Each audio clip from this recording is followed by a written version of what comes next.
Mr. Speaker, the President of the United States.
Thank you.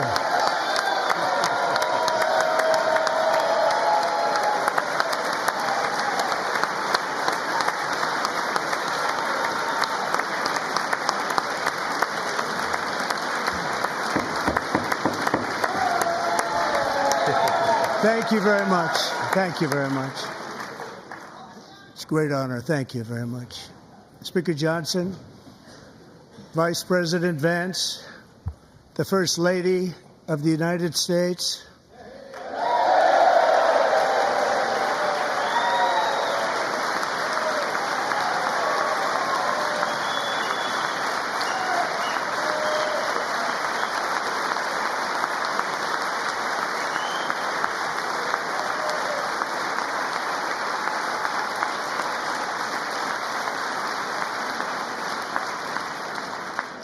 members of the United States Congress, thank you very much.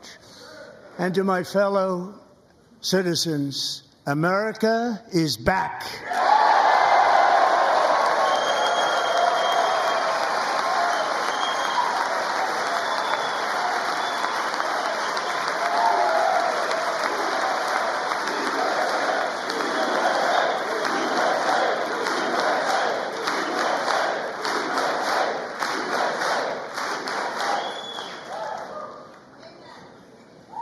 6 weeks ago, I stood beneath the dome of this Capitol and proclaimed the dawn of the golden age of America. From that moment on, it has been nothing but swift and unrelenting action to usher in the greatest and most successful era in the history of our country. We have accomplished more in 43 days than most administrations accomplished in 4 years or 8 years, and we are just getting started.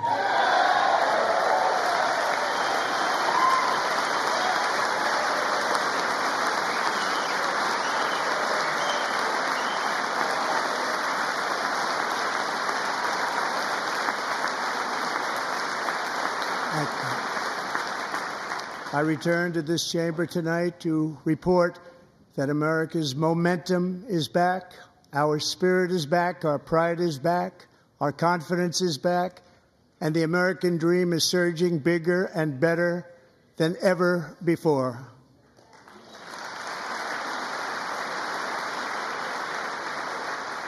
The American dream is unstoppable, and our country is on the verge of a comeback, the likes of which the world has never witnessed and perhaps will never witness again.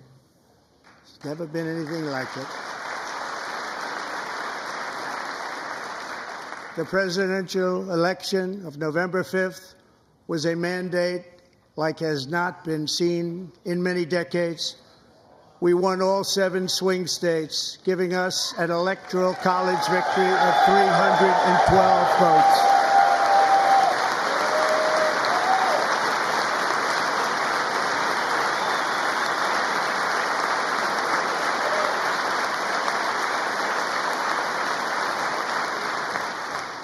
We won the popular vote by big numbers and won counties in our country.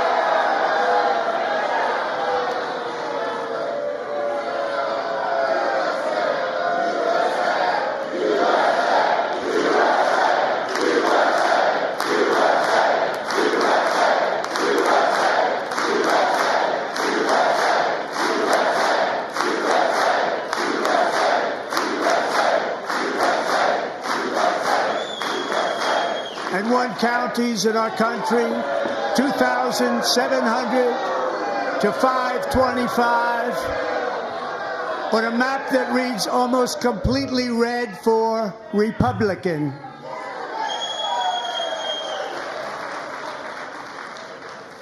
Now, for the first time in modern history, more Americans believe that our country is headed in the right direction than the wrong direction. In fact, it's an astonishing record, 27-point swing, the most ever.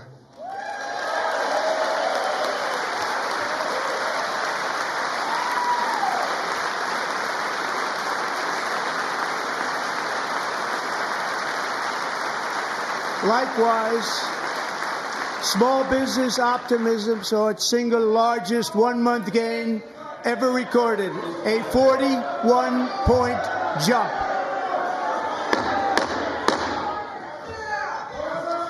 Members are directed to uphold and maintain decorum in the House and to cease any further disruptions. That's your warning.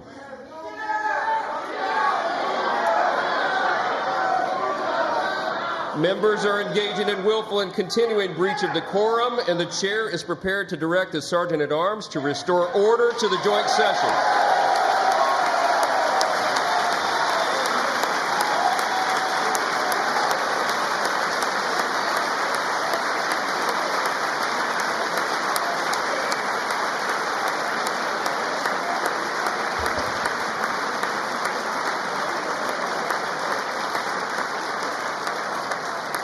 Mr. Green, take your seat. Take your seat, sir. Take your seat. Finding that members continue to engage in willful and concerted disruption of proper decorum, the chair now directs the Sergeant-at-Arms to restore order. Remove this gentleman from the chamber.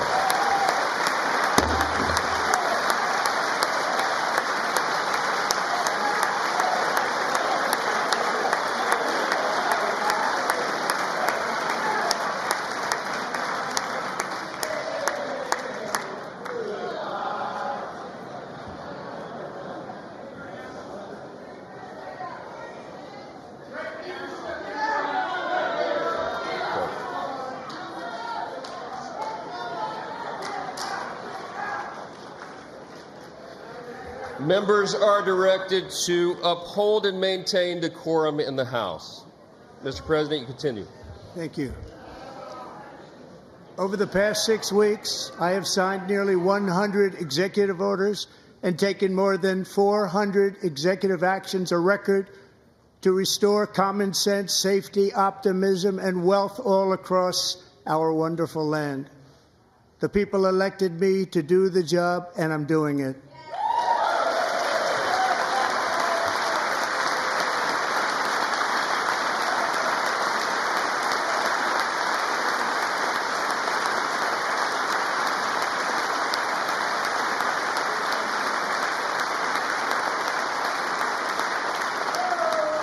In fact, it has been stated by many that the first month of our presidency, it's our presidency, is the most successful in the history of our nation. By many.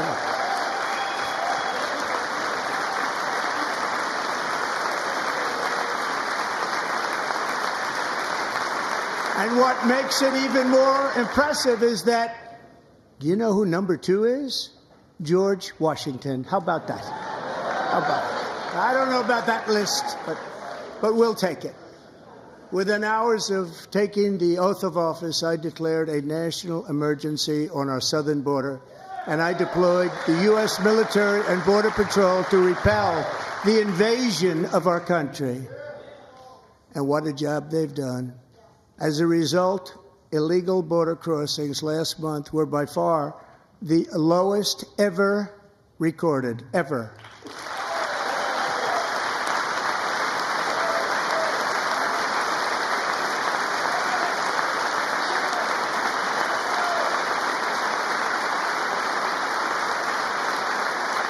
They heard my words and they chose not to come. Much easier that way. In comparison, under Joe Biden, the worst president in American history, there were hundreds of thousands of illegal crossings a month, and virtually all of them, including murderers, drug dealers, gang members, and people from mental institutions and insane asylums, were released into our country. Who would want to do that? This is my 5th such speech to Congress. And once again, I look at the Democrats in front of me, and I realize there is absolutely nothing I can say to make them happy or to make them stand or smile or applaud. Nothing I can do. I could find a cure to the most devastating disease, a disease that would wipe out entire nations, or announce the answers to the greatest economy in history or the stoppage of crime to the lowest levels ever recorded. And these people sitting right here will not clap, will not stand, and certainly will not cheer for these astronomical achievements. They won't do it, no matter what. Five times I've been up here. It's very sad, and it just shouldn't be this way.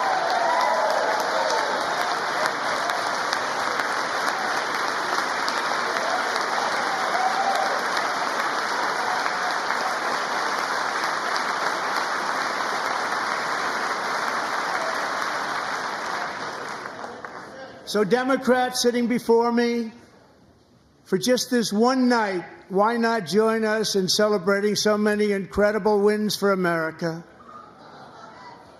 For the good of our nation, let's work together and let's truly make America great again.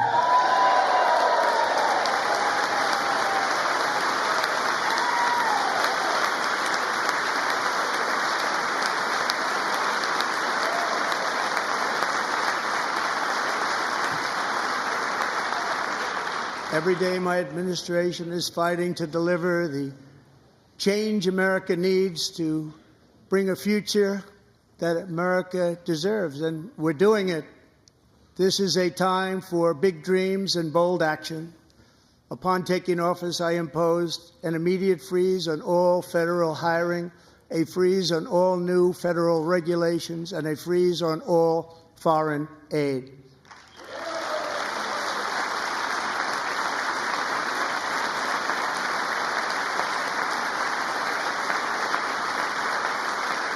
I terminated the ridiculous Green New Scam.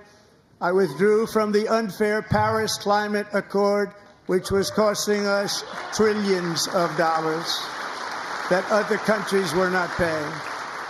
I withdrew from the corrupt World Health Organization.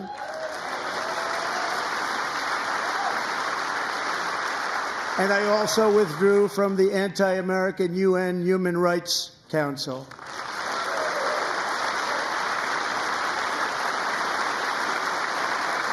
We ended all of Biden's environmental restrictions that were making our country far less safe and totally unaffordable. And importantly, we ended the last administration's insane electric vehicle mandate, saving our auto workers and companies from economic destruction.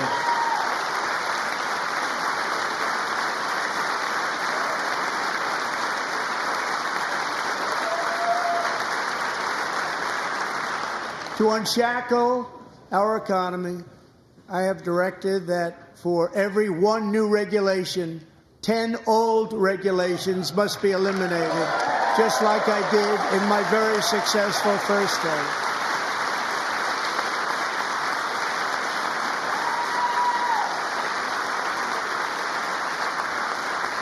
And in that first term, we set records on ending unnecessary rules and regulations like no other president had done before. We ordered all federal workers to return to the office. They will either show up for work in person or be removed from their job.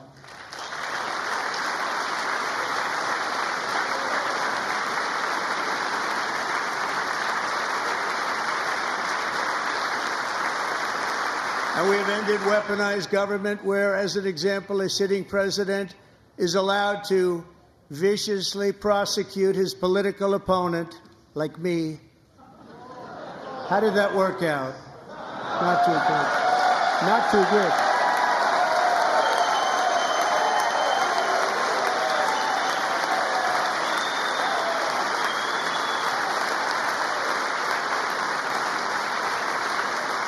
And I have stopped all government censorship and brought back free speech in America. It's back.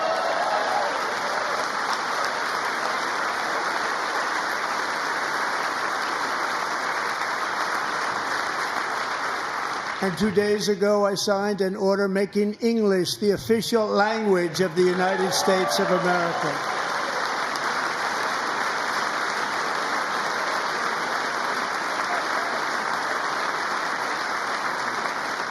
I renamed the Gulf of Mexico the Gulf of America.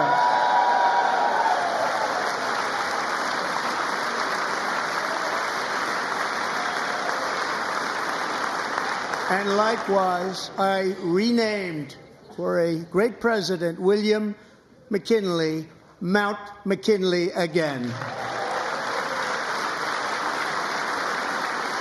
Beautiful Alaska. We love Alaska. We've ended the tyranny of so-called diversity, equity, and inclusion policies all across the entire federal government and indeed the private sector and our military. And our country will be woke no longer.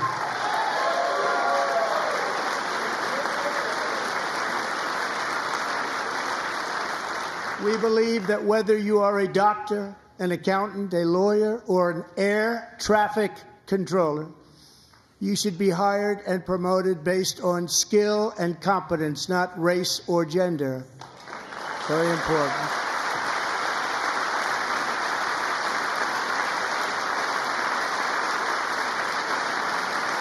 You should be hired based on merit. And the Supreme Court, in a brave and very powerful decision, has allowed us to do so. Thank you. Thank you very much. Thank you. We have removed the poison of critical race theory from our public schools, and I signed an order making it the official policy of the United States government that there are only two genders, male and female.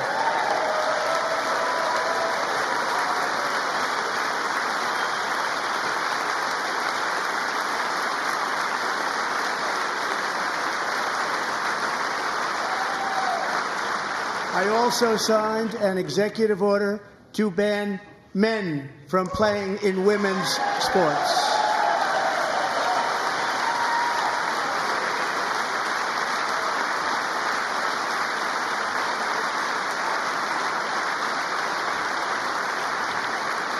Three years ago, Peyton McNabb was an all-star high school athlete, one of the best, preparing for a future in college sports. But when her girls' volleyball match was invaded by a male, he smashed the ball so hard in Peyton's face, causing traumatic brain injury, partially paralyzing her right side, and ending her athletic career. It was a shot like she's never seen before. She's never seen anything like it. Peyton is here tonight in the gallery, and Peyton, from now on, schools will kick the men off the girls' team, or they will lose all federal funding.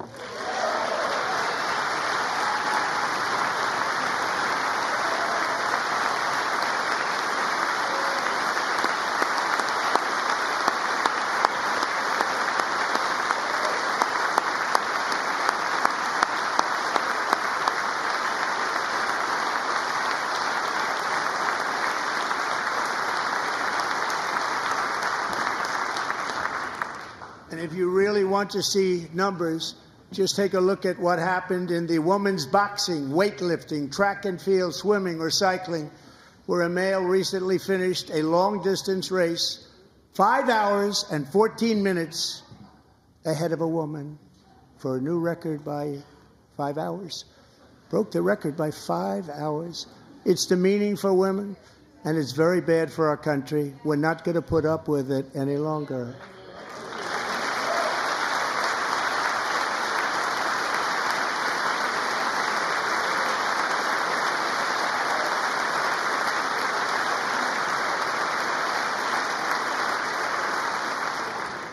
What I have just described is only a small fraction of the common sense revolution that is now, because of us, sweeping the entire world.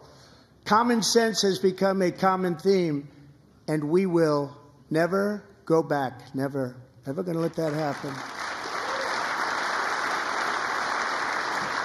Among my very highest priorities is to rescue our economy and get dramatic and immediate relief to working families. As you know, we inherited from the last administration an economic catastrophe and an inflation nightmare.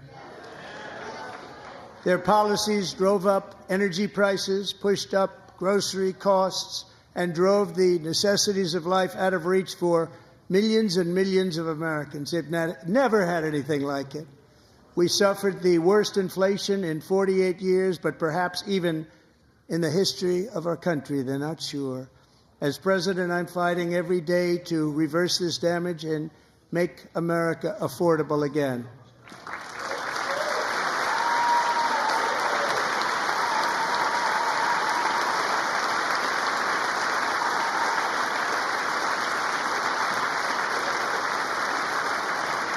Joe Biden especially let the price of eggs get out of control.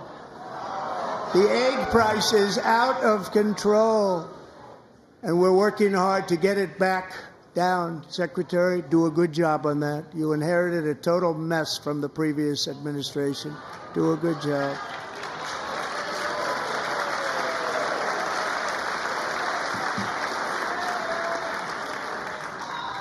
A major focus of our fight to defeat inflation is rapidly reducing the cost of energy. The previous administration cut the number of new oil and gas leases by 95%, slowed pipeline construction to a halt, and closed more than 100 power plants. We are opening up many of those power plants right now.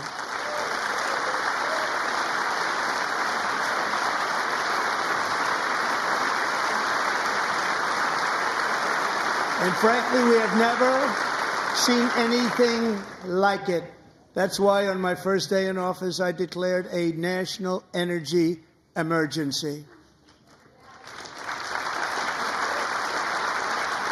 As you've heard me say many times, we have more liquid gold under our feet than any nation on earth, and by far. And now I fully authorize the most talented team ever assembled to go and get it. It's called Drill, Baby, Drill.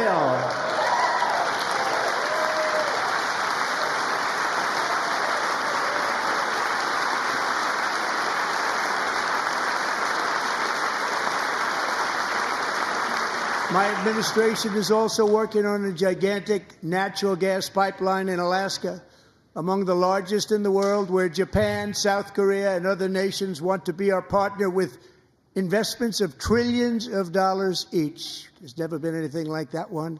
It will be truly spectacular. It's all set to go. The permitting is gotten. And later this week, I will also take historic action to dramatically expand production of critical minerals and rare earths here in the USA.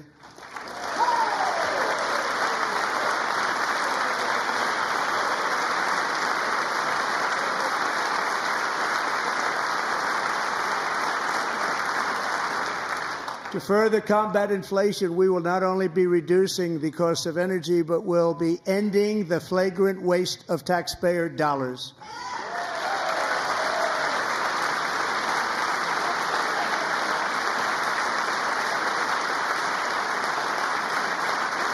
And to that end, I have created the brand new Department of Government Efficiency, DOGE. Perhaps you've heard of it. Perhaps.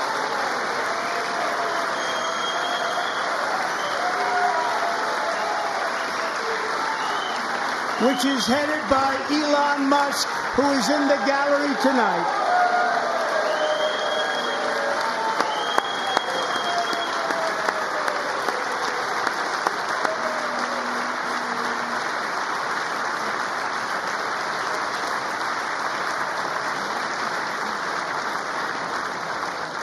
Thank you, Elon. He's working very hard. He didn't need this.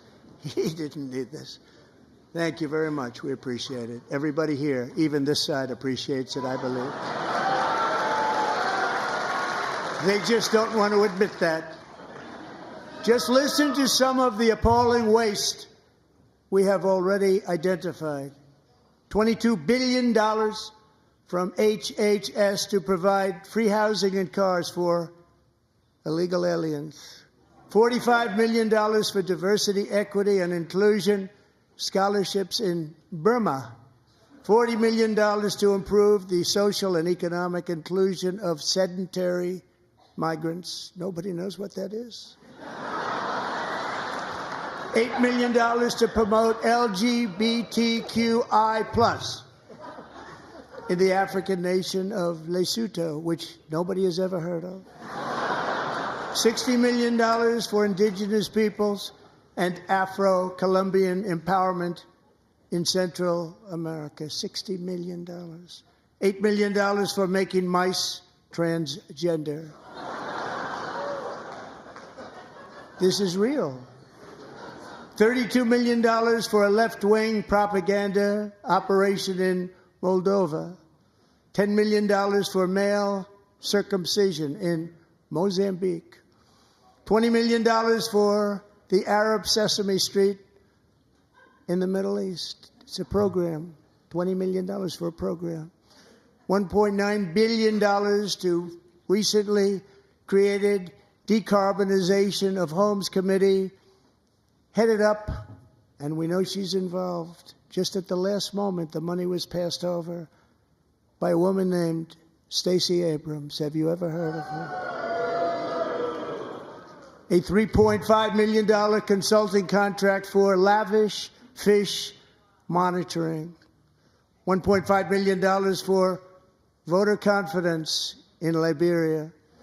$14 million for social cohesion in Mali. $59 million for illegal alien hotel rooms in New York City. He's a real estate developer. He's done very well. $250,000 to increase vegan local climate action innovation in Zambia. $42 million for social and behavior change in Uganda. $14 million for improving public procurement in Serbia. $47 million for improving learning outcomes in Asia. Asia's doing very well with learning. You know what we're doing. We should use it ourselves. And $101 million for DEI contracts at the Department of Education. The most ever paid, nothing even like it. Under the Trump administration, all of these scams, and they're far worse, but I didn't think it was appropriate to talk about them. They're so bad.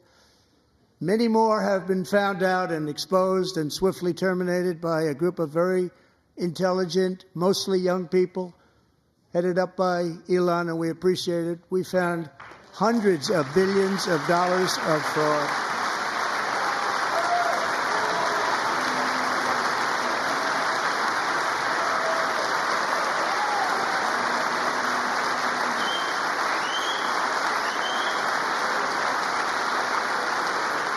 And we've taken back the money and reduced our debt to fight inflation and other things.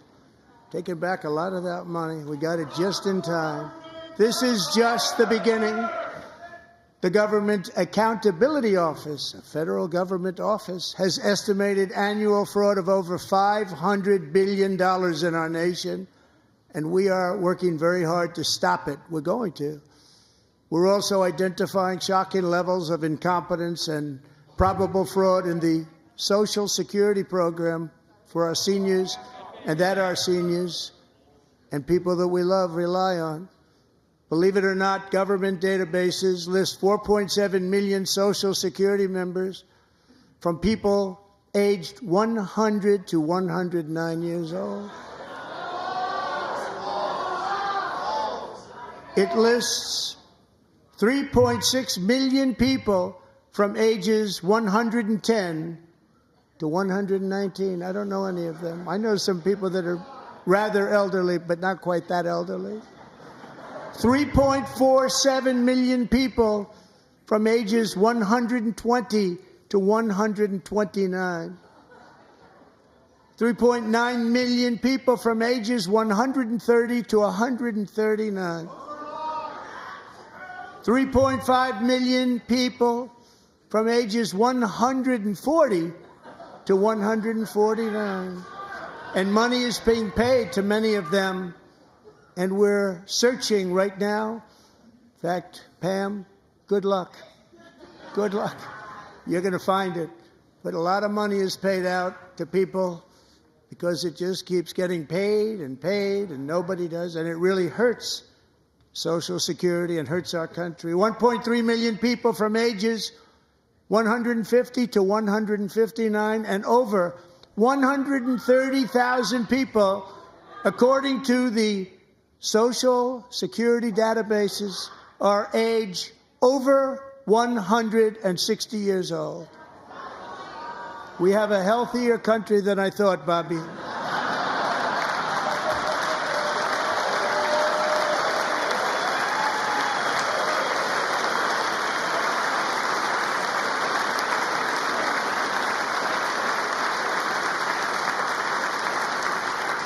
Including, to finish, 1,039 people between the ages of 220 and 229, one person between the age of 240 and 249, and one person is listed at 360 years of age. More than 100 years older than our country. But we're going to find out where that money's going, and it's not going to be pretty. By slashing all of the fraud, waste, and theft we can find, we will defeat inflation, bring down mortgage rates, lower car payments and grocery prices, protect our seniors, and put more money in the pockets of American families.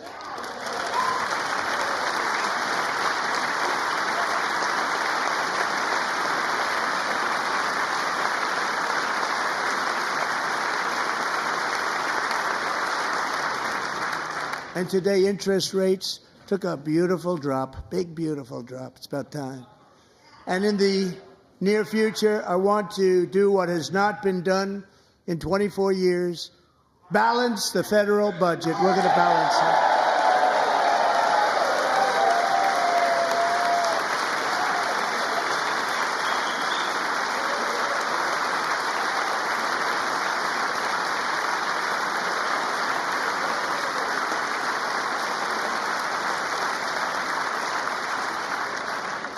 With that goal in mind, we have developed in great detail what we are calling the Gold Card, which goes on sale very, very soon. For $5 million, we will allow the most successful job-creating people from all over the world to buy a path to U.S. citizenship. It's like the green card, but better and more sophisticated. And these people will have to pay tax in our country. They won't have to pay tax from where they came. The money that they've made, you wouldn't want to do that, but they have to pay tax, create jobs. They'll also be taking people out of colleges and paying for them so that we can keep them in our country instead of having them being forced out. Number one, at the top school, as an example, being forced out and not being allowed to stay and create tremendous numbers of jobs and great success for a company out there. So while we take out the criminals, killers, traffickers, and child predators who are allowed to enter our country under the open border policy of these people, the Democrats, the Biden administration, the open border insane policies that you've allowed to destroy our country, we will now bring in brilliant, hardworking, job-creating people. They're going to pay a lot of money, and we're going to reduce our debt with that money.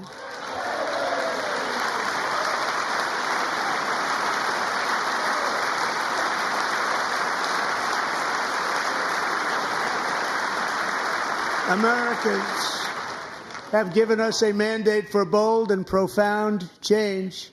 For nearly 100 years, the federal bureaucracy has grown until it has crushed our freedoms, ballooned our deficits, and held back America's potential in every possible way.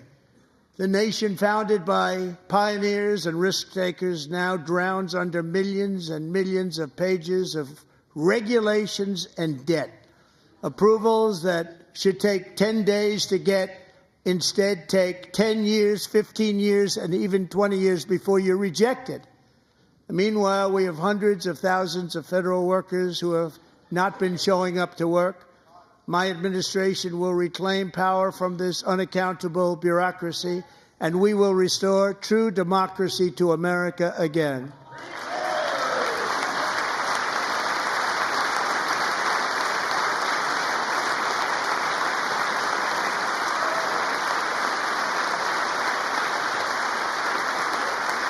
any federal bureaucrat who resists this change will be removed from office immediately. Because we are draining the swamp. It's very simple. And the days of rule by unelected bureaucrats are over.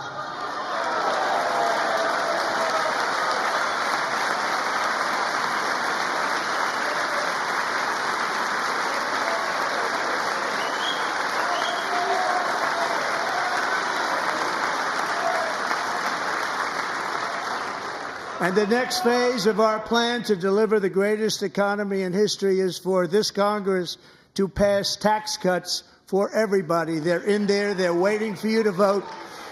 And I'm sure that the people on my right, I don't mean the Republican right, but my right here, I'm sure you're going to vote for those tax cuts, because otherwise I don't believe the people will ever vote you into office. So I'm doing you a big favor by telling you that.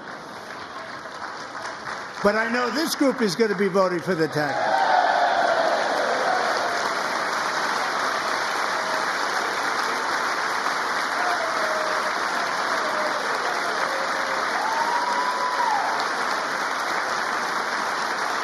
Thank you. It's a very, very big part of our plan. We had tremendous success in our first term with it. A very big part of our plan. We're seeking permanent income tax cuts all across the board.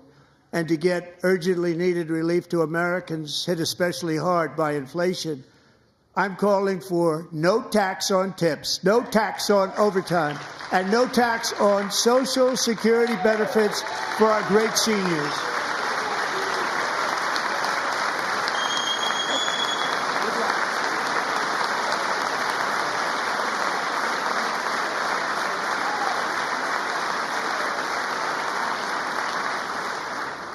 And I also want to make interest payments on car loans tax deductible, but only if the car is made in America.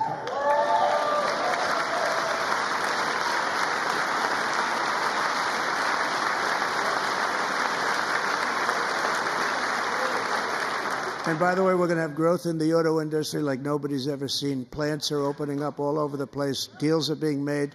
Never seen. That's a combination of the election win and tariffs. It's a beautiful word, isn't it? That, along with our other policies, will allow our auto industry to absolutely boom. It's going to boom. Spoke to the majors today, all three, the top people, and they're so excited. In fact, already numerous car companies have announced that they will be building massive automobile plants in America, with Honda just announcing a new plant in Indiana, one of the largest anywhere in the world.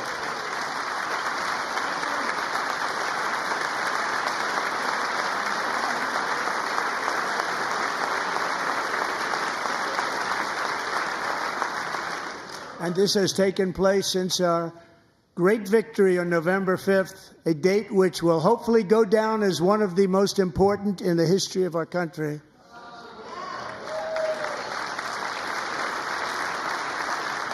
In addition, as part of our tax cuts, we want to cut taxes on domestic production and all manufacturing. And just as we did before, we will provide 100% expensing. It will be retroactive to January 20th, 2025. And it was one of the main reasons why our tax cuts were so successful in our first term, giving us the most successful economy in the history of our country. First term. We had a great first term.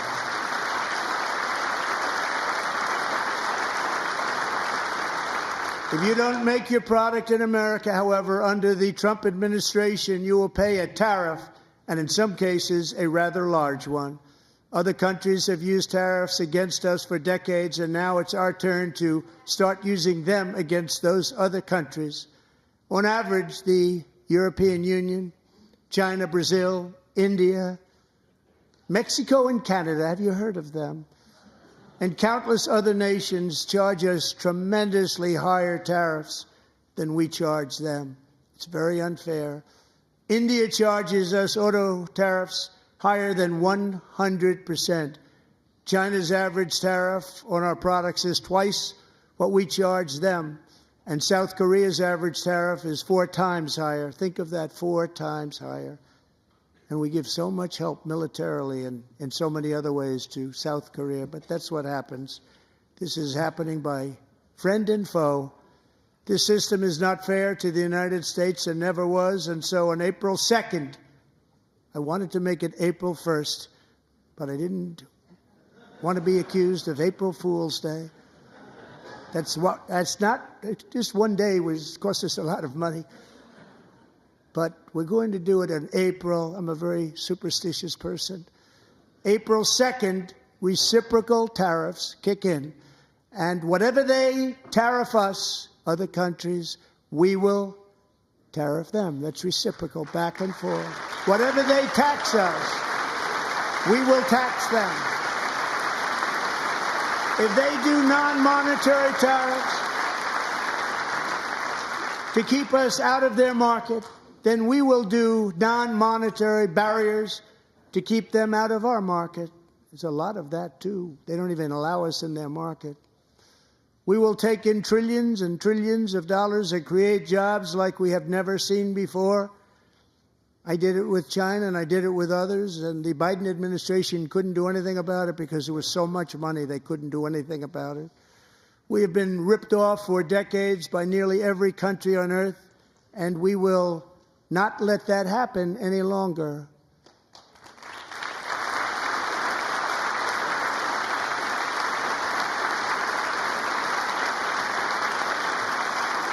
Much has been said over the last 3 months about Mexico and Canada, but we have very large deficits with both of them. But even more importantly, they've allowed fentanyl to come into our country at levels never seen before, killing hundreds of thousands of our citizens and many very young, beautiful people, destroying families. Nobody's ever seen anything like it. They are, in effect, receiving subsidies of hundreds of billions of dollars. We pay subsidies to Canada and to Mexico of hundreds of billions of dollars, and the United States will not be doing that any longer. We're not going to do it any longer.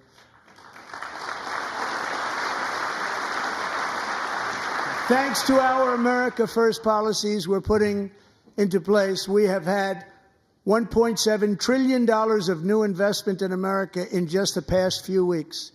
The combination of the election and our economic policies that people of SoftBank, one of the most brilliant anywhere in the world, announced a $200 billion investment.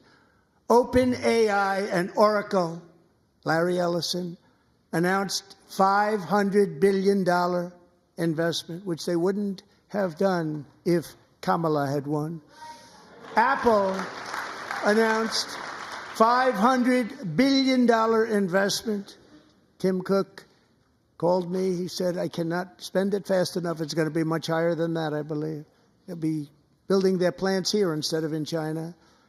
And just yesterday, Taiwan Semiconductor, the biggest in the world, most powerful in the world, has a tremendous amount, 97% of the market, announced a $165 billion investment to build the most powerful chips on earth right here in the USA.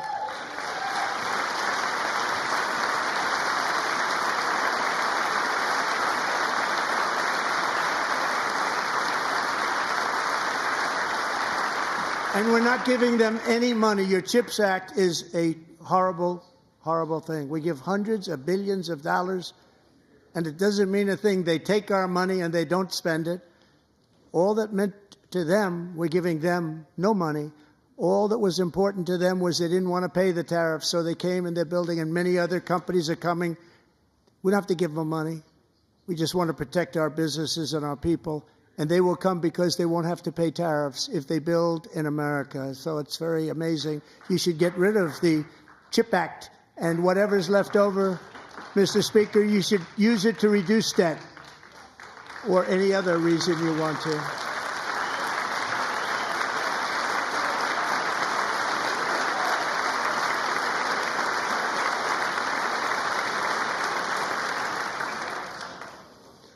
Our new trade policy will also be great for the American farmer. I love the farmer,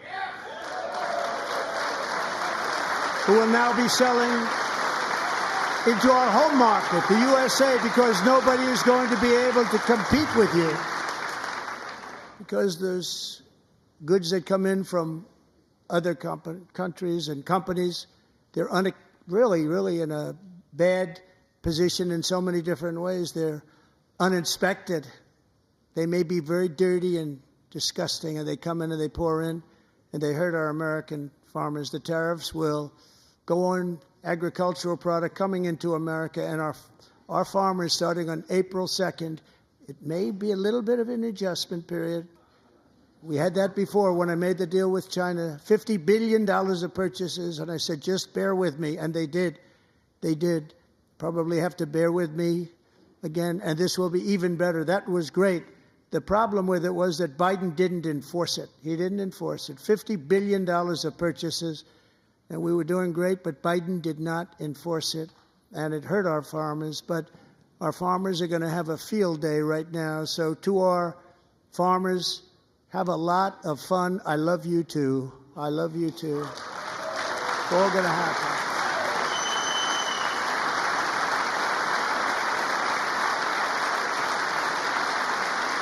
And I have also imposed a 25% tariff on foreign aluminum, copper, lumber, and steel, because if we don't have, as an example, steel and lots of other things, we don't have a military, and frankly, we just won't have a country very long. Here today is a proud American steelworker, fantastic person from Decatur, Alabama, Jeff Denard. Has been working at the same steel plant for 27 years in a job that has allowed him to serve as the captain of his local volunteer fire department, raise 7 children with his beautiful wife, Nicole, and over the years provide a loving home for more than 40 foster children. So great, Jeff.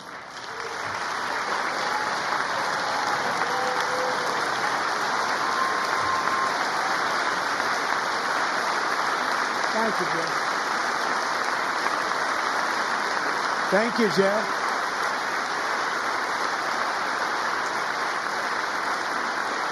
Stories like Jeff's remind us that tariffs are not just about protecting American jobs. They're about protecting the soul of our country. Tariffs are about making America rich again and making America great again, and it's happening, and it will happen rather quickly. There'll be a little disturbance, but we're okay with that. It won't be much. No, you're not. Oh. And look where Biden took us. Very low, the lowest we've ever been. Jeff, I want to thank you very much. And I also want to recognize another person who has devoted herself to foster care community. She works so hard on it. A very loving person, our magnificent First Lady of the United States.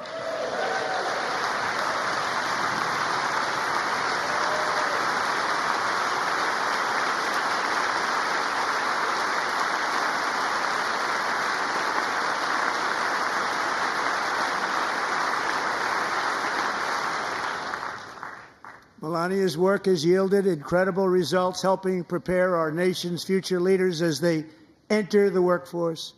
Our First Lady is joined by 2 impressive young women, very impressive. Haley Ferguson, who benefited from the First Lady's Fostering the Future initiative and is poised to complete her education and become a teacher. And Elliston Berry, who became a victim of an illicit deepfake image produced by a peer. With Elliston's help, the Senate just passed the Take It Down Act, and this is so important. Thank you very much, John. John Thune, thank you. Stand up, John. Thank you, John.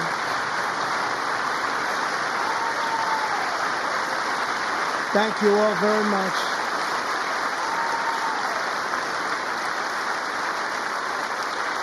Thank you. And thank you to John Thune and the Senate. Great job. To criminalize the publication of such images online is terrible, terrible thing. And once it passes the House, I look forward to signing that bill into law. Thank you. And I'm going to use that bill for myself, too, if you don't mind. Because nobody gets treated worse than I do online. Nobody. That's great. Thank you very much to the Senate. Thank you. But if we truly care about protecting Americans' children, no step is more crucial than securing America's borders. Over the past 4 years, 21 million people poured into the United States. Many of them were murderers, human traffickers, gang members, and other criminals from the streets of dangerous cities all throughout the world. Because of Joe Biden's insane and very dangerous open border policies, they are now strongly embedded in our country, but we are getting them out and getting them out fast.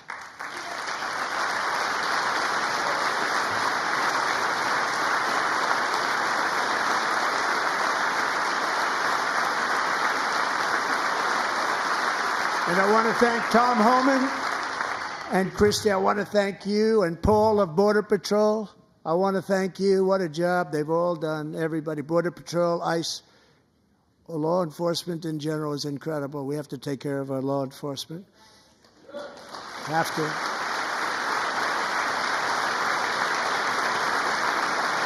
Last year,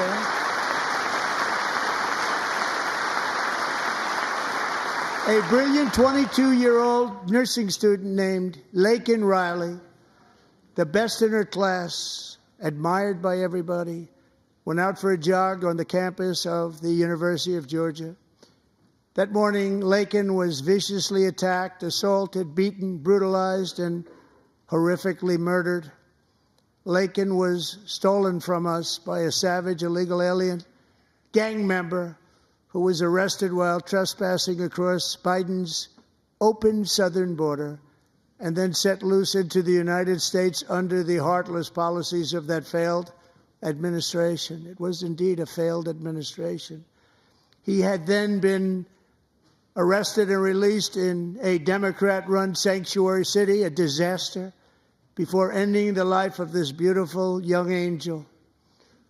With us this evening are Laken's beloved mother, Allison, and her sister, Lauren.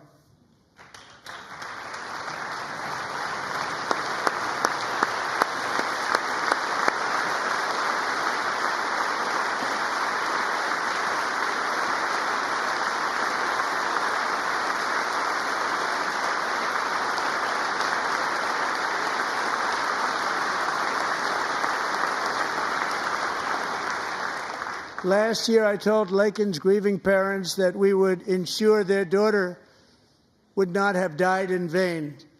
That's why the very first bill I signed into law as your 47th president mandates the detention of all dangerous criminal aliens who threaten public safety. It's a very strong, powerful act.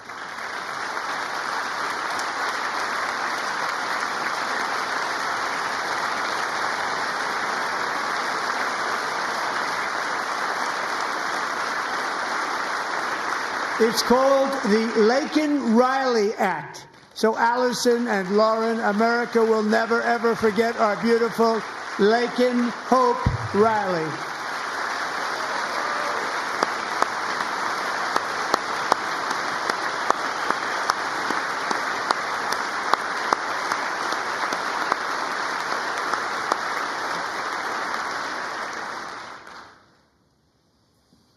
Thank you very much. Since taking office, my administration has launched the most sweeping border and immigration crackdown in American history, and we quickly achieved the lowest numbers of illegal border crossers ever recorded. Thank you.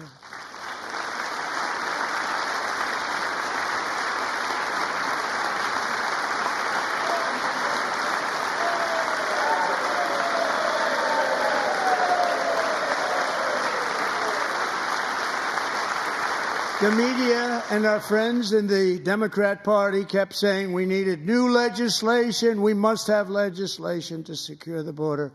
But it turned out that all we really needed was a new president.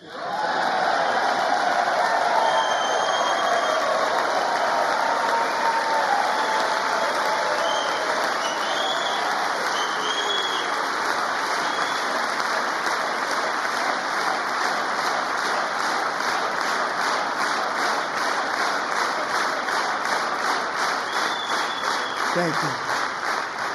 Joe Biden didn't just open our borders, he flew illegal aliens over them to overwhelm our schools, hospitals, and communities throughout the country. Entire towns like Aurora, Colorado, and Springfield, Ohio, buckled under the weight of the migrant occupation and corruption like nobody's ever seen before. Beautiful towns destroyed. Now, just as I promised in my inaugural address, we are achieving the great liberation of America.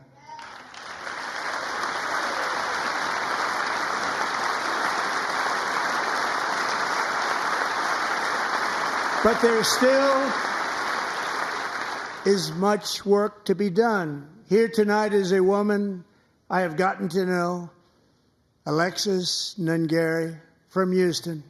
Wonderful woman. Last June, Alexis's 12-year-old daughter, her precious Jocelyn, walked to a nearby convenience store.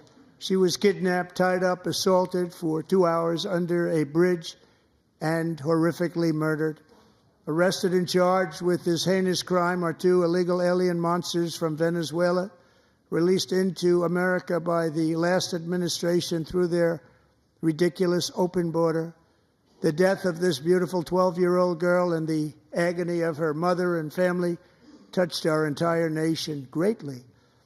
Alexis, I promised that we would always remember your daughter, your magnificent daughter, and earlier tonight, I signed an order keeping my word to you.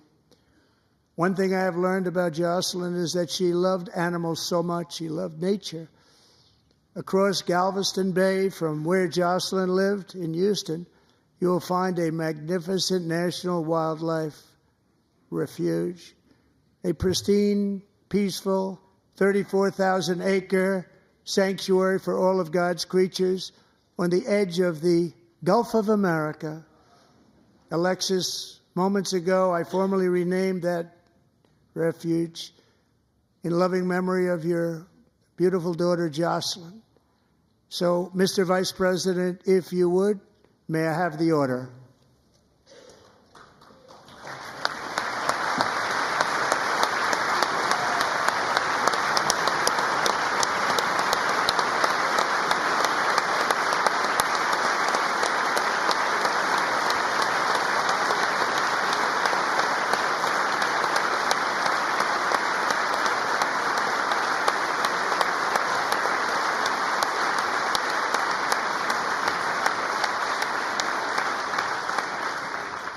Thank you very much. All 3 savages charged with Jocelyn and Lakin's murders were members of the Venezuelan prison gang, the toughest gang, they say, in the world, known as Tren de Aragua. 2 weeks ago, I officially designated this gang, along with MS-13 and the bloodthirsty Mexican drug cartels, as foreign terrorist organizations.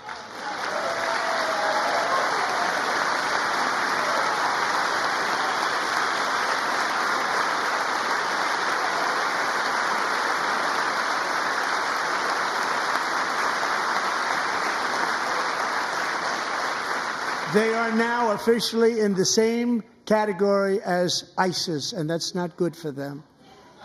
Countless thousands of these terrorists were welcomed into the U.S. by the Biden administration. But now every last one will be rounded up and forcibly removed from our country, or, if they're too dangerous, put in jails, standing trial in this country, because we don't want them to come back ever. With us this evening is a warrior on the front lines of that battle, Border Patrol Agent Roberto Ortiz. Great guy.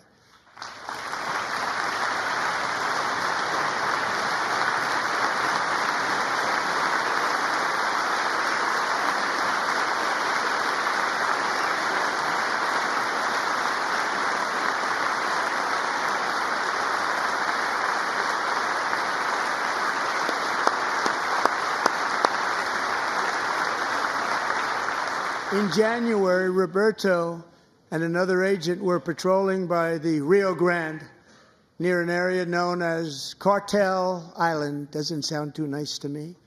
When heavily armed gunmen started shooting at them.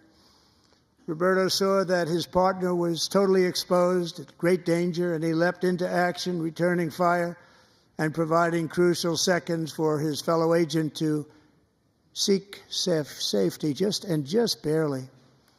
I have some of the prints of that event, and it was not good. Agent Ortiz, we salute you for your great courage and for your line of fire that you took and for the bravery that you showed. We honor you, and we will always honor you. Thank you, Roberto, very much.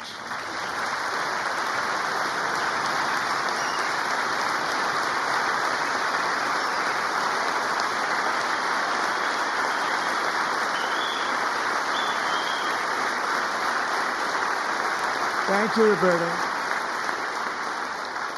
And I actually got to know him on my many calls to the border. He's a great gentleman. The territory to the immediate south of our border is now dominated entirely by criminal cartels that murder, rape, torture, and exercise total control. They have total control over a whole nation, posing a grave threat to our national security. The cartels are waging war in America, and it's time for America to wage war on the cartels, which we are doing.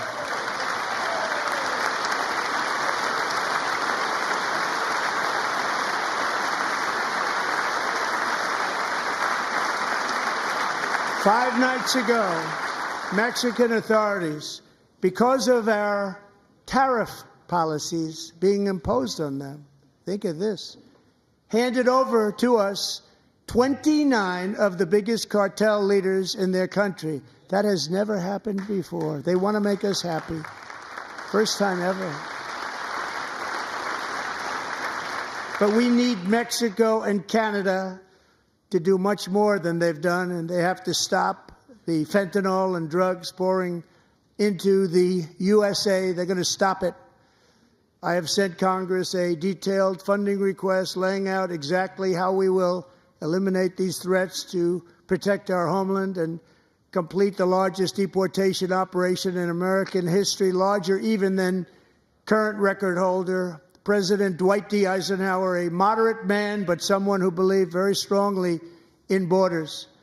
Americans expect Congress to send me this funding without delay so I can sign it into law. So, Mr. Speaker, John Thune, both of you, I hope you're going to be able to do that, Mr. Speaker. Thank you.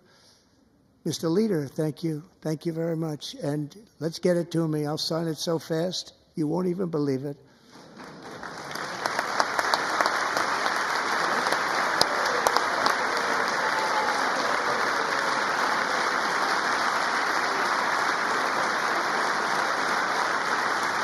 And as we reclaim our sovereignty, we must also bring back law and order to our cities and towns.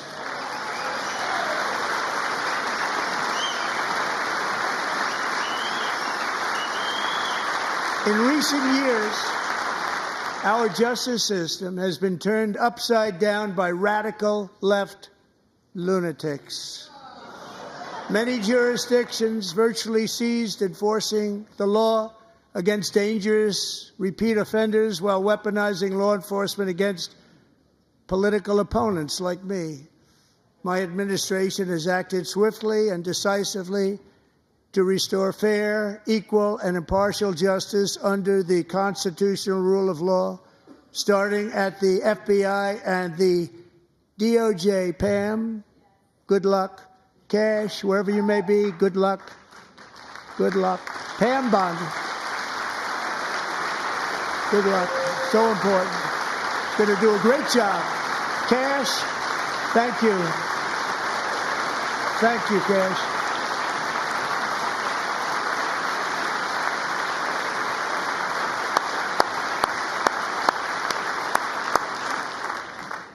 They've already started very strong. They're going to do a fantastic job. You're going to be very proud of them. We're also once again giving our police officers the support, protection, and respect they so dearly deserve. They have to get it. They have such a hard, dangerous job, but we're going to make it less dangerous. The problem is the bad guys don't respect the law, but they're starting to respect it, and they soon will respect it.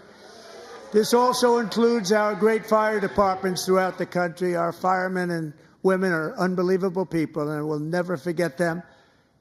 And besides that, they voted for me in record numbers, so I have no choice.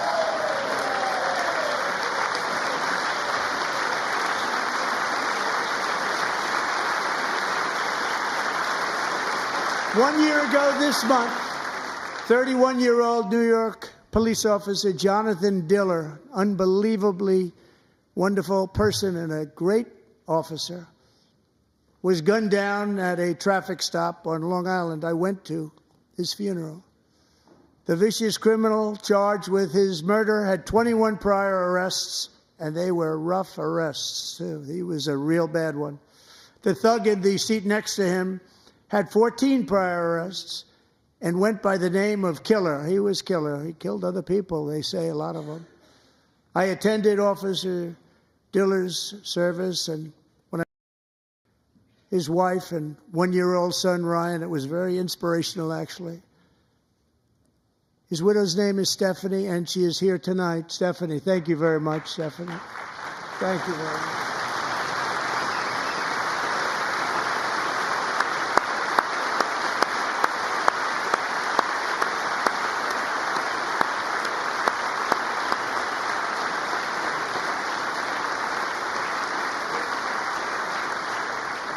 Stephanie, we're going to make sure that Ryan knows his dad was a true hero, New York's finest, and we're going to get these cold-blooded killers and repeat offenders off our streets, and we're going to do it fast. Got to stop it.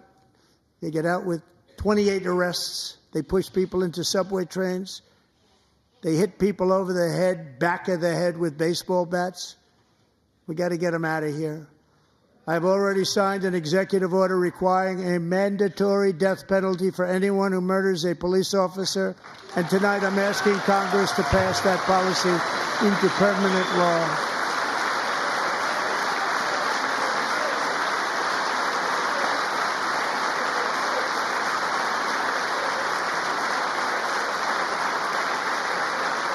I'm also asking for a new crime bill getting tough on repeat offenders while enhancing protections for America's police officers so they can do their jobs without fear of their lives being totally destroyed.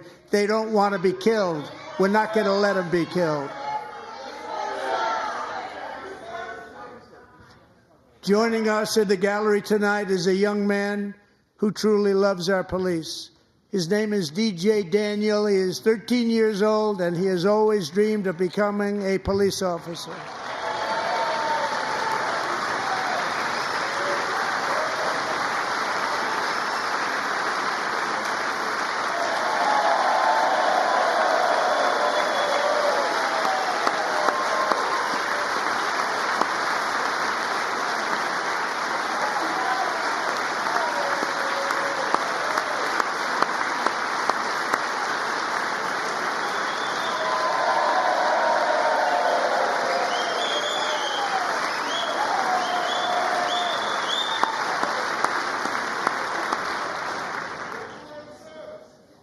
But in 2018, DJ was diagnosed with brain cancer.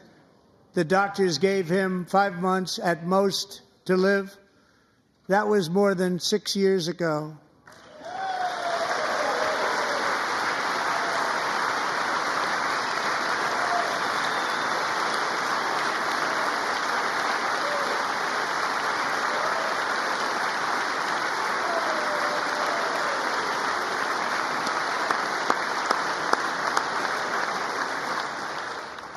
Since that time, DJ and his dad have been on a quest to make his dream come true, and DJ has been sworn in as an honorary law enforcement officer, actually a number of times. The police love him, the police departments love him.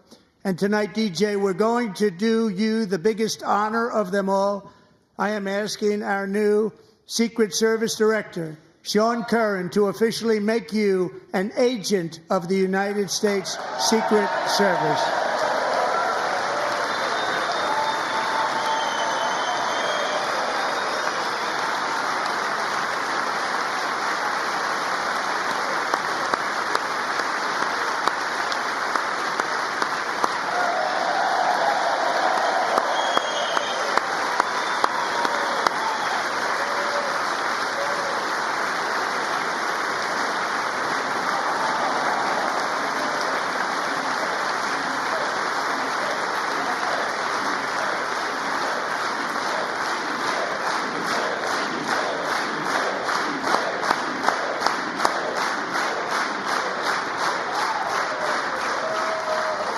Thank you, DJ.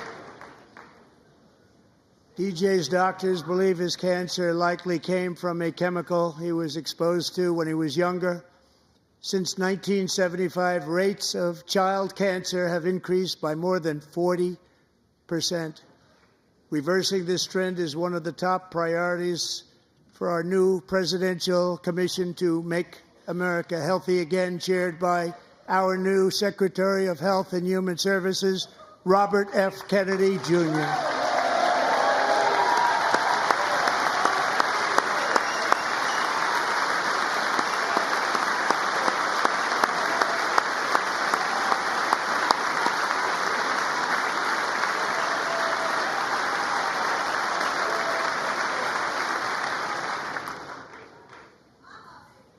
With the name Kennedy, you would have thought everybody over here would have been cheering.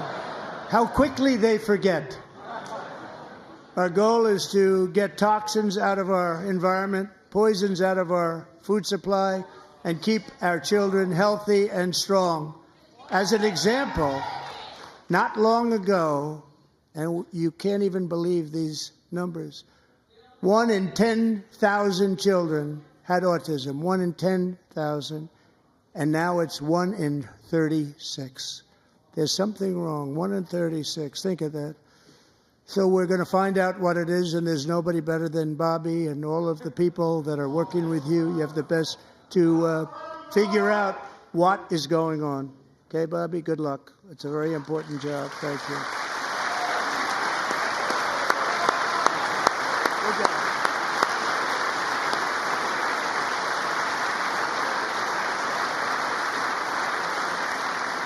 Thank you.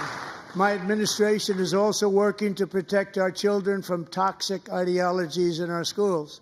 A few years ago, January Littlejohn and her husband discovered that their daughter's school had secretly socially transitioned their 13-year-old little girl. Teachers and administrators conspired to deceive January and her husband while encouraging her daughter to use a new name and pronouns. They, them pronoun, actually, all without telling January, who is here tonight and is now a courageous advocate against this form of child abuse. January, thank you. Thank you. Thank you very much.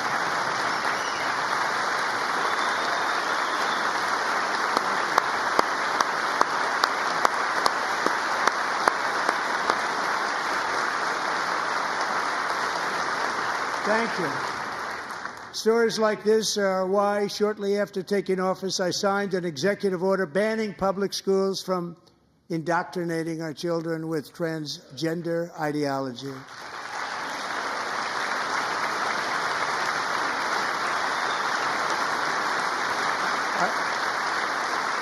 I also signed an order to cut off all taxpayer funding to any institution that engages in the sexual mutilation of our youth.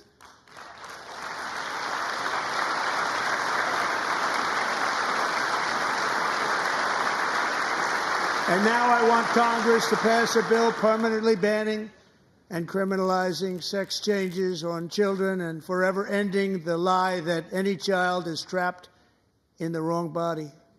This is a big lie.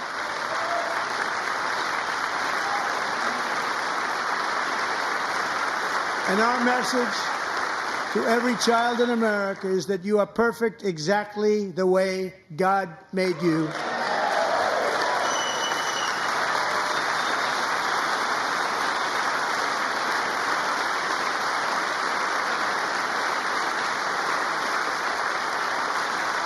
Because we're getting wokeness out of our schools and out of our military, and it's already out, and it's out of our society. We don't want it. Wokeness is trouble. Wokeness is bad. It's gone. It's gone. And we feel so much better for it, don't we? Don't we feel better? Our service members won't be activists and ideologues. They will be fighters and warriors. They will fight for our country. And Pete, congratulations. Secretary of Defense, congratulations.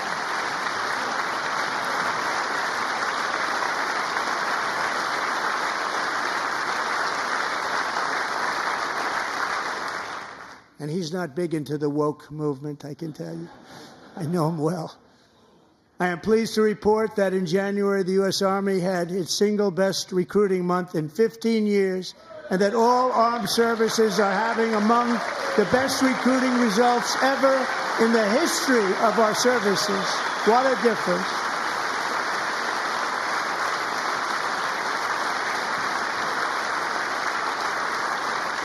And you know, it was just a few months ago where the results were exactly the opposite. We couldn't recruit anywhere. We couldn't recruit. Now we're having the best results just about that we've ever had. What a tremendous turnaround. It's really a beautiful thing to see. People love our country again. It's very simple. They love our country, and they love being in our military again. So it's a great thing, and thank you very much. Great job. Thank you.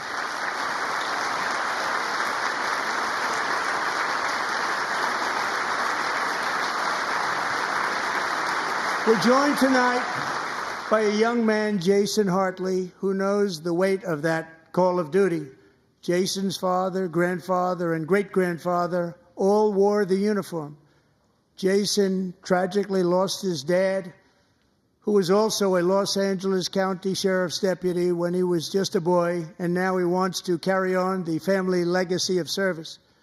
Jason is a senior in high school, a 6-letter varsity athlete, a really good athlete, they say, a brilliant student with a 4.46, that's good, GPA. And his greatest dream is to attend the U.S. Military Academy at West Point.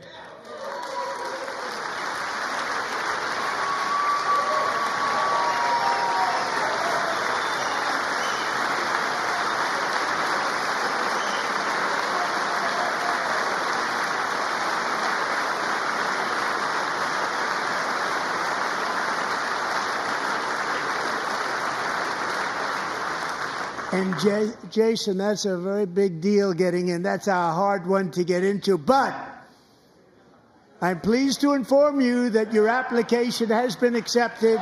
You will soon be joining the Corps of Cadets.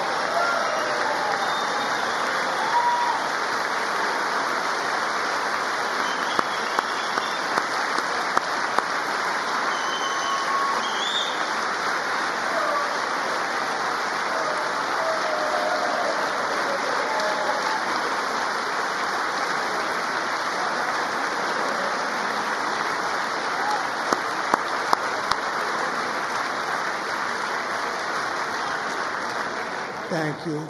Jason, you're going to be on the long gray line, Jason. As Commander-in-Chief, my focus is on building the most powerful military of the future. As a first step, I'm asking Congress to fund a state-of-the-art Golden Dome missile defense shield to protect our homeland, all made in the USA.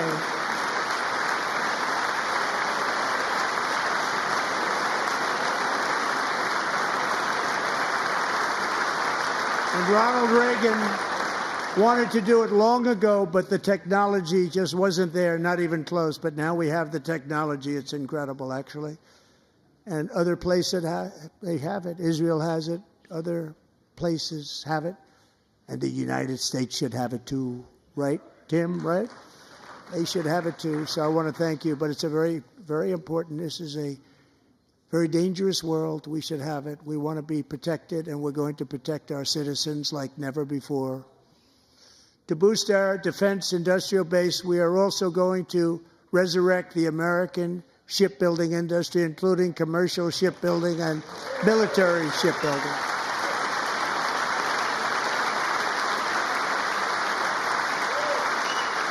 And for that purpose, I am announcing tonight that we will create a new Office of Shipbuilding in the White House and offer special tax incentives to bring this industry home to America where it belongs. We used to make so many ships. We don't make them anymore very much, but we're going to make them very fast, very soon.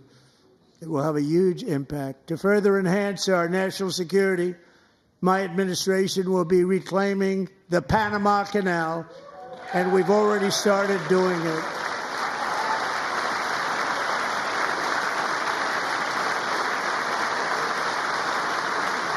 Just today, a large American company announced they are buying both ports around the Panama Canal and lots of other things having to do with the Panama Canal and a couple of other canals. The Panama Canal was built by Americans for Americans, not for others, but others could use it. But it was built at tremendous cost of American blood and treasure. 38,000 workers died building the Panama Canal. They died of malaria. They died of snake bites and mosquitoes. Not a nice place to work. They paid them very highly to go there, knowing there was a 25% chance that they would die. The most expensive project also that was ever built in our country's history, if you bring it up to modern day costs. It was given away by the Carter administration for $1, but that agreement has been violated very severely. We didn't give it to China. We gave it to Panama, and we're taking it back.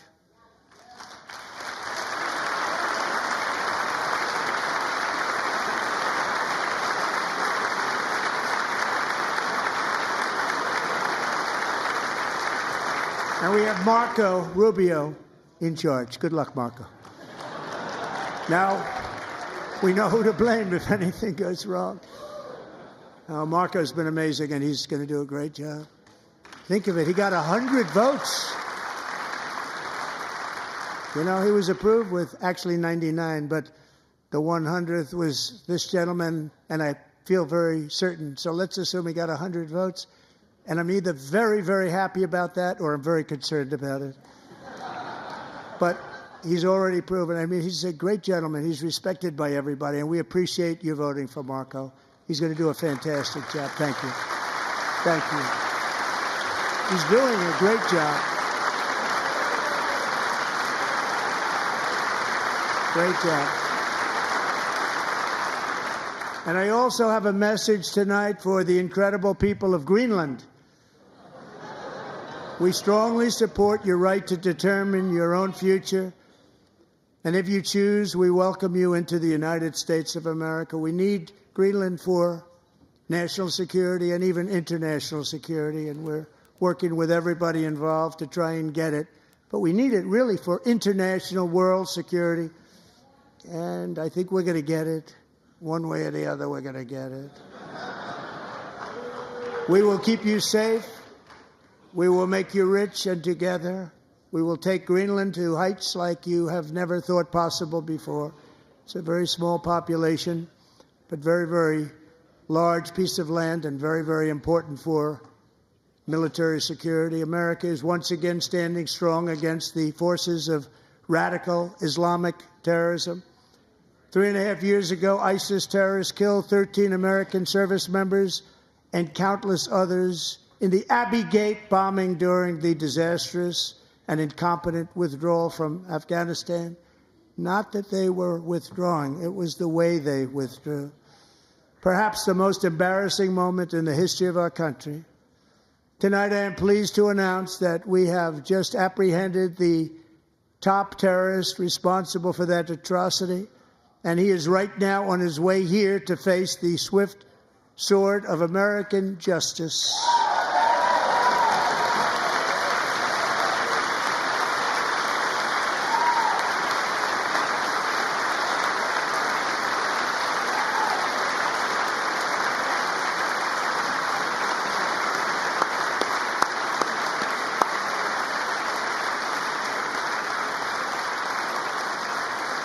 And I want to thank especially the government of Pakistan for helping arrest this monster. This was a very momentous day for those 13 families who I actually got to know very well, most of them, whose children were murdered, and the many people that were so badly, over 42 people, so badly injured on that fateful day in Afghanistan. What a horrible day. Such incompetence was shown. That when Putin saw what happened, I guess he said, wow, maybe this is my chance. That's how bad it was. Should have never happened. Grossly incompetent people. I spoke to many of the parents and loved ones, and they're all in our hearts tonight. Just spoke to them on the phone. We had a big call every one of them called, and everybody was on the line, and they did nothing but cry with happiness. They were very happy, as happy as you can be under those circumstances. Their child, brother, sister, son, daughter was killed for no reason whatsoever. In the Middle East, we're bringing back our hostages from Gaza. In my first term, we achieved one of the most groundbreaking peace agreements in generations, the Abraham Accords.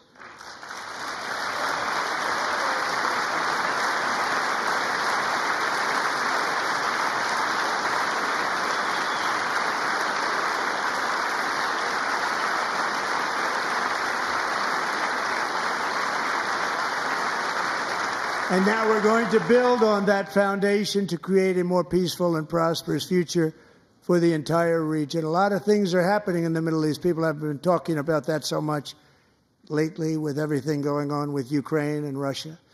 But a lot of things are happening in the Middle East. It's a rough neighborhood, actually. I'm also working tirelessly to end the savage conflict in Ukraine. Millions of Ukrainians and Russians have been needlessly killed or wounded in this horrific and brutal conflict with no end in sight. The United States has sent hundreds of billions of dollars to support Ukraine's defense, with no security, with no anything.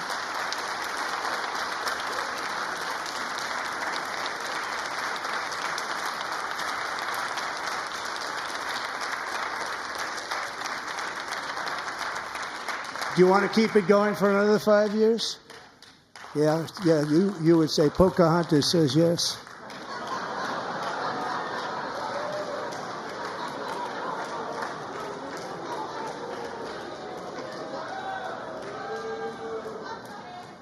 $2,000 people are being killed every single week.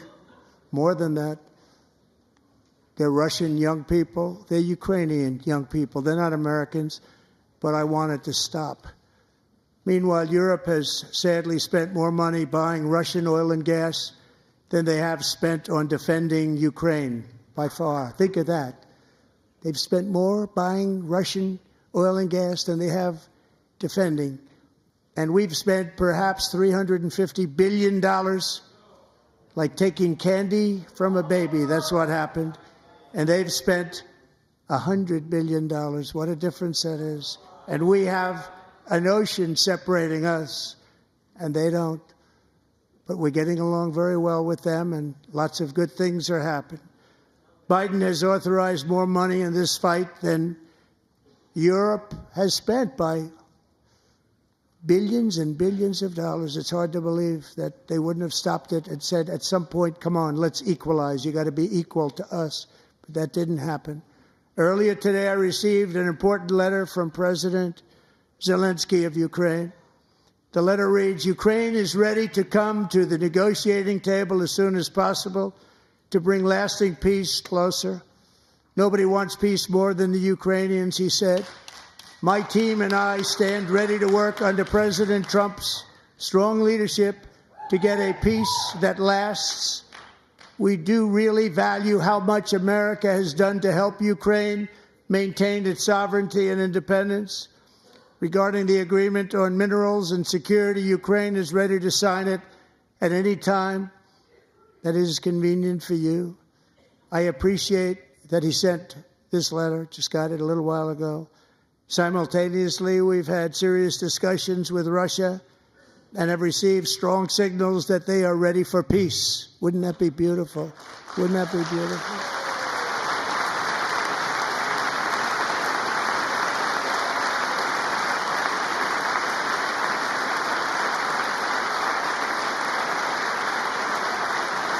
Wouldn't that be beautiful?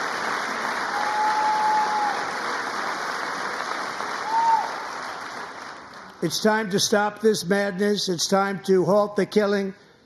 It's time to end this senseless war.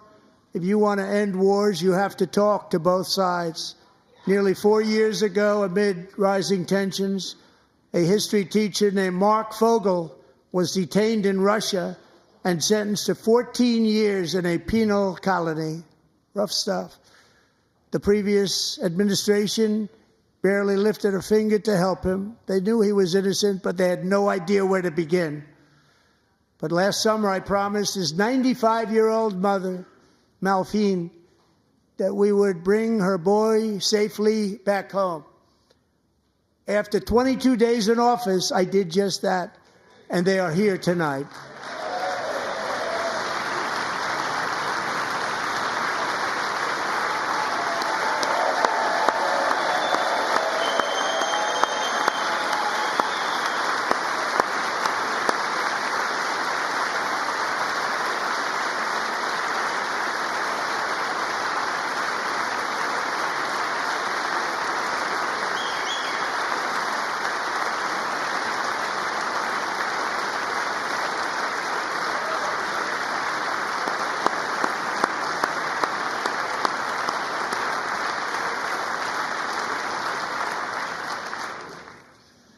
To Mark and his great mom, we are delighted to have you safe and sound and with us. As fate would have it, Mark Fogel was born in a small rural town in Butler, Pennsylvania. Have you heard of it? Where his mother has lived for the past 78 years. I just happened to go there last July 13th for a rally. That was not pleasant. And that is where I met his beautiful mom right before I walked onto that stage. And I told her I would not forget what she said about her son. And I never did I? Never forgot. Less than 10 minutes later, at that same rally, gunfire rang out, and a sick and deranged assassin unloaded 8 bullets from his sniper's perch into a crowd of many thousands of people. My life was saved by a fraction of an inch, but some were not so lucky. Corey Comparator was a firefighter, a veteran, a Christian, a husband, a devoted father, and above all, a protector. When the sound of gunshots pierced the air, it was a horrible sound. Corey knew instantly what it was and what to do. He threw himself on top of his wife and daughters and shielded them from the bullets with his own body. Corey was hit really hard. You know the story from there. He sacrificed his life to save theirs. 2 others, very fine people, were also seriously hit. But thankfully, with the help of 2 great country doctors, we thought they were gone and they were saved. So those doctors had great talent. We're joined by Corey's wife, Helen, who was his high school sweetheart, and their 2 beloved daughters, Allison and Kaylee. Thank you.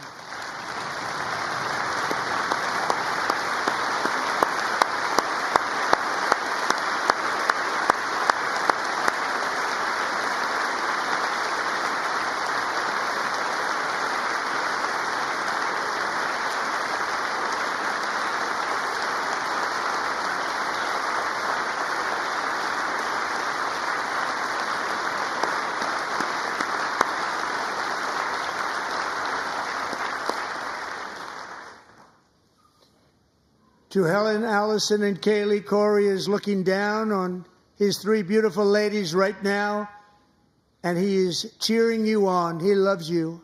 He is cheering you on. Corey was taken from us much too soon, but his destiny was to leave us all with a shining example of the selfless devotion of a true American patriot.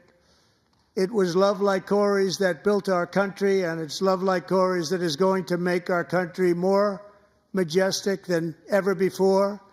I believe that my life was saved that day in Butler for a very good reason. I was saved by God to make America great again. I believe that. Thank you. Thank you.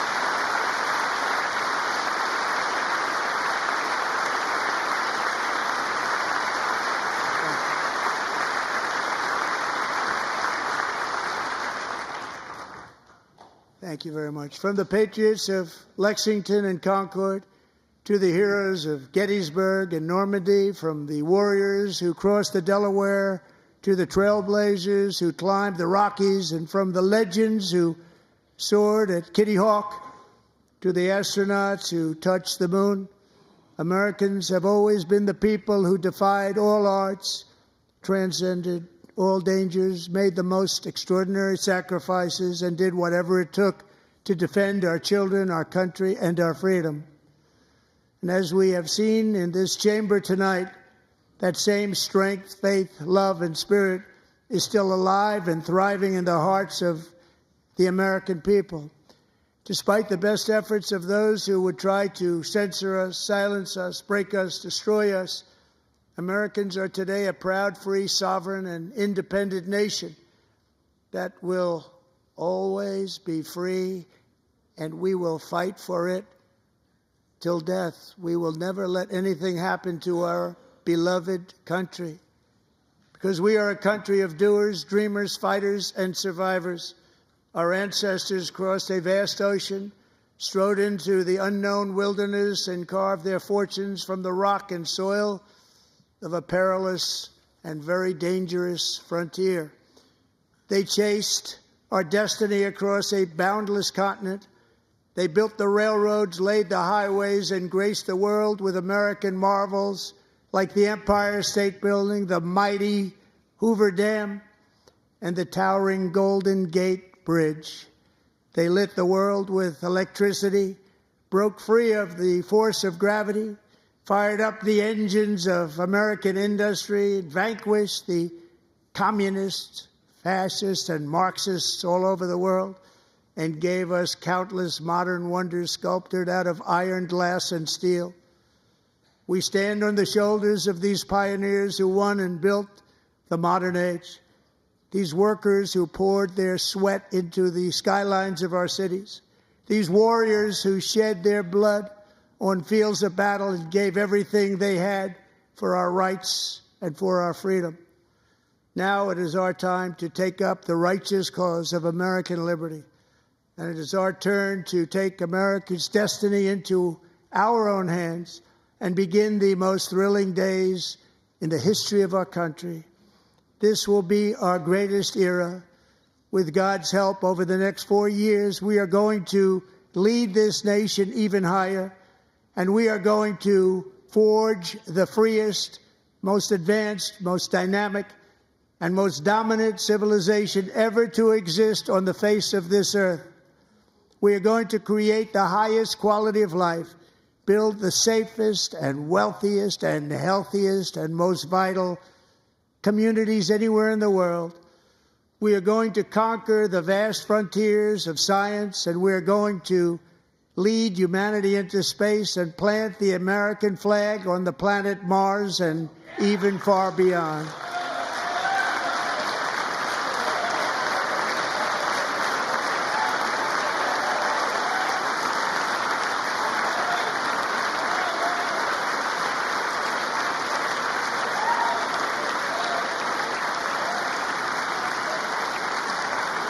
And through it all, we are going to rediscover the unstoppable power of the American spirit. And we are going to renew unlimited promise of the American dream. Every single day, we will stand up and we will fight, fight, fight for the country our citizens believe in and for the country our people deserve.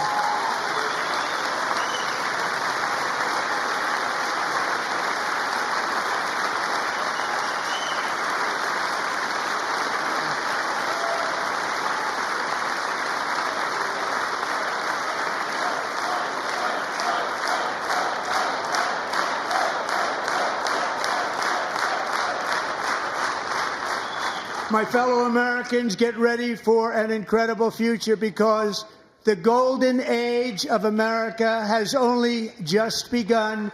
It will be like nothing that has ever been seen before. Thank you, God bless you, and God bless America.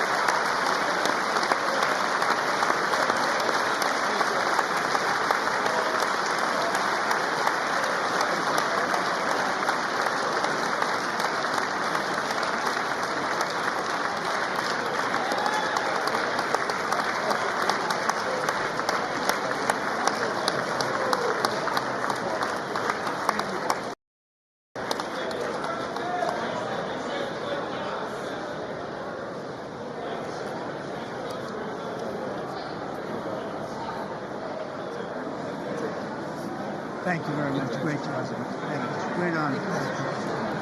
Thank you very much. Thank you. Get this place going, all right? Thank you very much. Great honor. Thank you. Thank you, Mr. President. Thank you very much.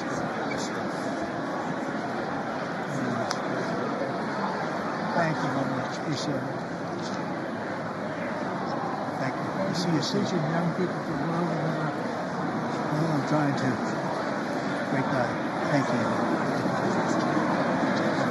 Best of your family. Thank you. Thank you. Thank you very much. Appreciate it. Thank you again. Thank you again. Won't forget. So good. Yeah, it's good. So good, sir. Thank you. Terrific, Mr. Really good. It's really outstanding. Thank you. Thank you. Yes, sir. Thank you. Good job, Mr. President. Thanks. Thank We you. got you. Great. Mr. President, one of your best speeches. Thanks again, Mr. President. Thank you, Mr. President. Thanks for the phone call last night, too. Absolutely. You know that. Thank you very much. I'll do it. Just give me the information. I'm not going to get you. Sorry. Thank you, everybody. Great speech. Great speech. Best speech ever. Yes. Good. Congratulations. Good job.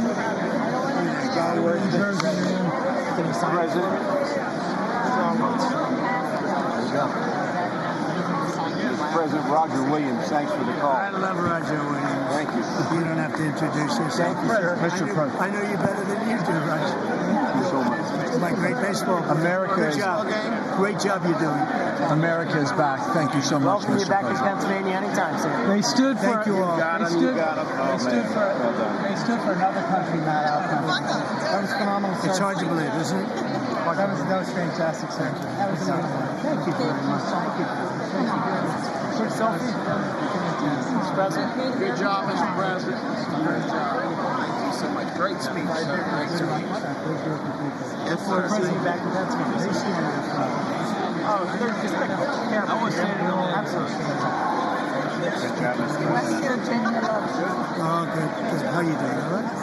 Did you get a chance to shake his hand earlier? Do you want me to get a picture of you shaking his hand or anything? You're good. Thank you very much.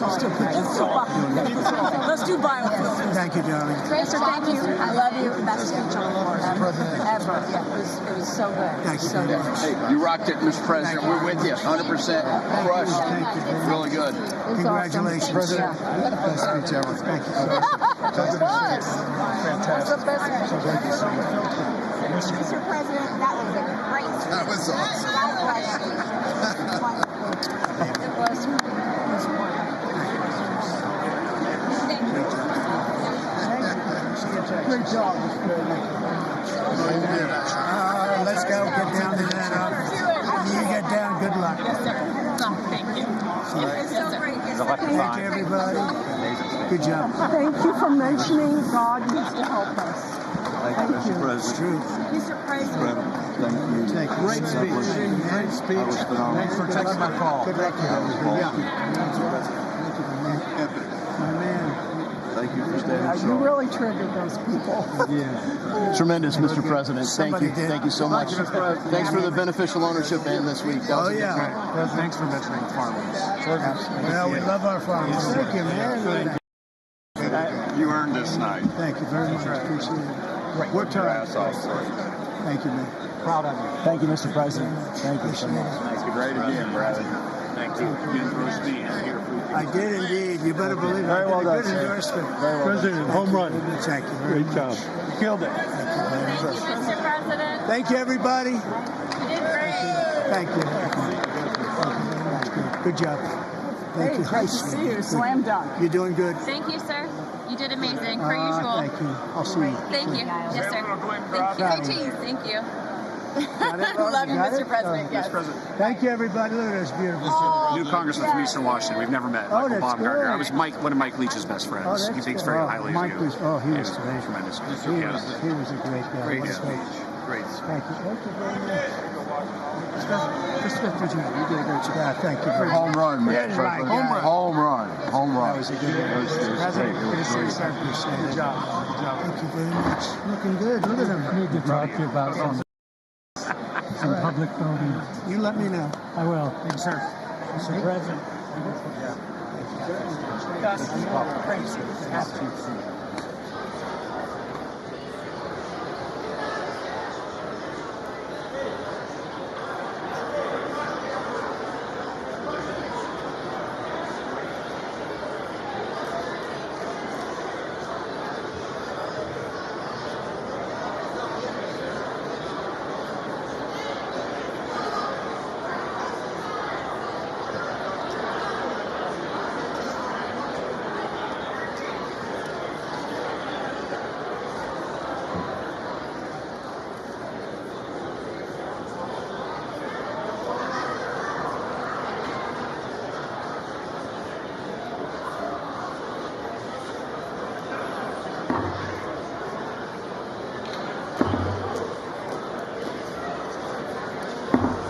The House will be in order.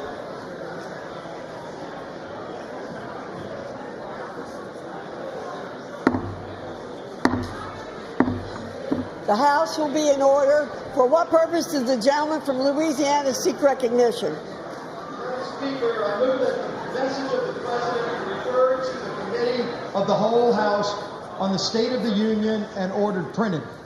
Without objection.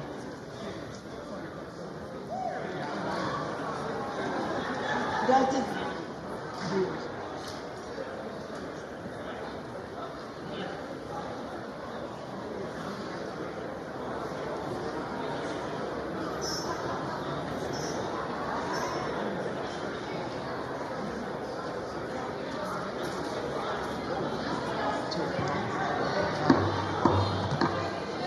Does the gentleman from Louisiana have a motion? Madam Speaker, I move that the House now stand adjourned. The question is on the motion to adjourn.